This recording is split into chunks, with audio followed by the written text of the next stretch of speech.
আসসালামু আলাইকুম। আমি শাফি আছি আপনাদের সাথে আর আপনারা দেখছেন এক্সপ্লোর জবস নিউজ উইথ শাফি। আজকে আমরা নতুন একটি বিজ্ঞপ্তি নিয়ে আলোচনা করতে যাচ্ছি।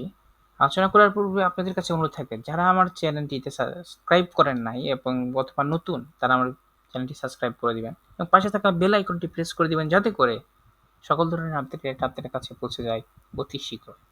তো চলুন আজকের নতুন বিজ্ঞপ্তিটা নিয়ে আলোচনা করা যাক। আজকের বিজ্ঞপ্তিটা হলো সিভিল সার্জন কার্যালয় জয়পুরহাটে। এখানে এটি স্বাস্থ্য পরিবার কল্যাণ মন্ত্রণালয়ের স্বাস্থ্যসেবা বিভাগ প্রশাসনাকের। এখানে বলা হয়েছে সিভিল সার্জন কার্যালয় জয়পুরহাট ও নিয়ন্ত্রণাধীন প্রতিষ্ঠানসমূহে পূর্বতন তৃতীয় ও চতুর্থ শ্রেণী অর্থাৎ ১১ থেকে ২০তম গ্রেডে নিম্ন বর্ণিত শূন্য পদে জনবল নিয়োগের লক্ষ্যে জয়পুরহাট জেলার স্থায়ী বাসিন্দা, আবার রিপিট, জয়পুরহাট জেলার স্থায়ী বাসিন্দাগণ এখানে আবেদন করতে পারবেন, কিন্তু তাদেরকে বাংলাদেশের প্রকৃত নাগরিক হতে হবে। নিকট হতে শর্ত সাপেক্ষে অনলাইনে ওয়েবসাইটের মাধ্যমে আবেদন করার জন্য আহ্বান করা যাচ্ছে। অনলাইন ব্যতীত অন্য কোথাও আবেদন গ্রহণ করা হইবে না।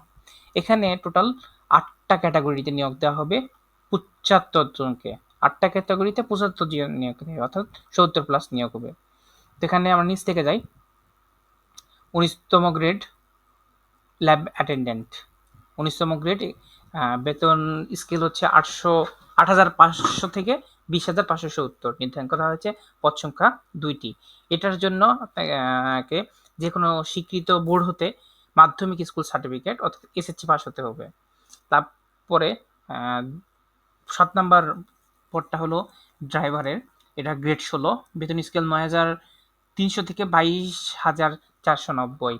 এটি জন্য কোনো স্বীকৃত বোর্ড হচ্ছে জুনিয়র স্কুল সার্টিফিকেট অর্থাৎ জিএসসি